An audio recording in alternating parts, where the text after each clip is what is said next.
Good morning, it's Jonathan Barrett with the morning debrief. It's currently 7:51. The Dow's obviously been closed for a little while, and it's the last day of winter. It's 31st of August. Okay, let's get right into it. And basically, the Dow was up. Didn't close as strong as what people had expected.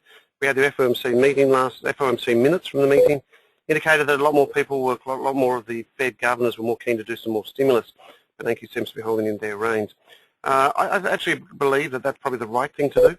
A lot of people understand that you can do things too far too fast, and I think giving more stimulus to the market would only suggest the asset prices will go higher and artificially higher, and that to me sets itself up for another fall. Anyway, prices remain relatively well bid, but not as strong as during the session. Let's run through the markets and have a look at some of the news. And I guess the most important thing for me that sticks out is US consumer confidence falls to a 2-year low.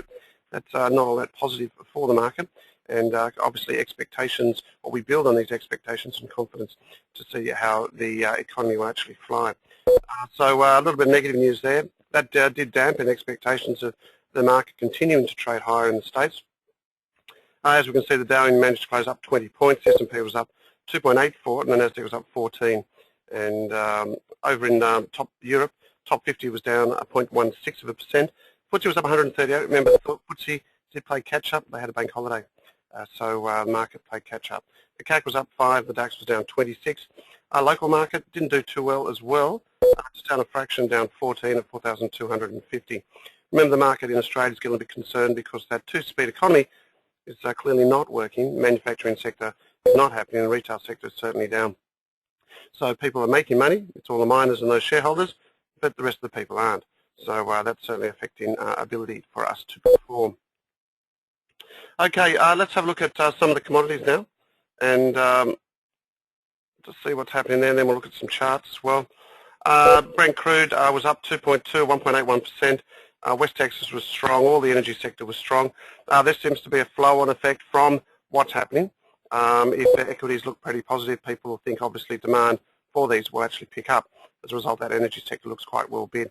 Quite interesting that it does remain bid, even though we're receiving 300 to 400,000 barrels of new crude onto the market. So when I look at that, it's perhaps a little bit interesting. I think it's just purely on hype of economic recovery. Going through some of the agricultural sectors, pretty mixed night there. Wheat down a little bit. We are seeing a little more rain, particularly in that drought-stricken areas in Texas for the winter wheat. Corn was up just a fraction, 7.75, still knocking on those highs, record highs. Wheat was off a little bit. Rough rice up a fraction.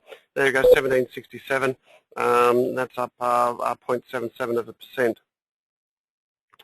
Copper, strong night up 3 at 414.15, and gold had a strong night up $38. Is that inflationary? Is there still concerns? Actually, I think it's people seeing it at a dip, and they saw this whole big move as massive correction.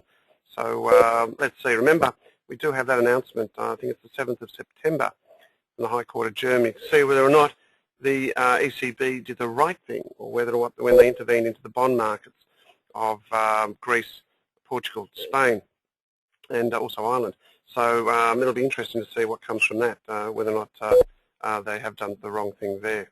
Okay, gold and silver naturally flew higher from there. Just looking at some of the charts now. Crude, as you can see, still looks relatively strong. Breaking through that top side there, probably expectations are once it takes out 88, probably head on to 90. So that looks all right there. Having a look at gold, just looking at the chart, 1834, 1850, it breaks on the top side. Then we head back to the top end of the range. This momentum indicator, although look, gold is quite resilient. Expectations in my mind suggest it still remains relatively strong. Okay, crude, copper, we know where we're wrong in copper, but as you can see by the chart, certainly looks okay. Double bottom here and looking to move higher. Remember, the People's Bank of China actually increased the reserve ratio. That was increased to 21.5%, and that is expected to drain quite a lot of resource out of the economy. Will it have a detrimental effect on copper?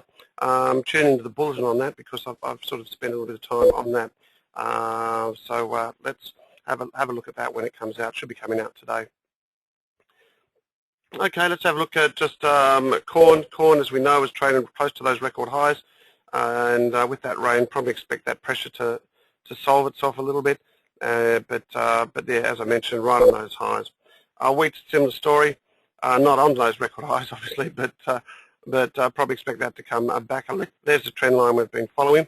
And soybeans down a fraction, but certainly are looking at those record highs, and that does look quite strong. Certainly when it broke out there, so that's all on behalf of less rain in America. Okay, let's have a quick look at the economic calendar.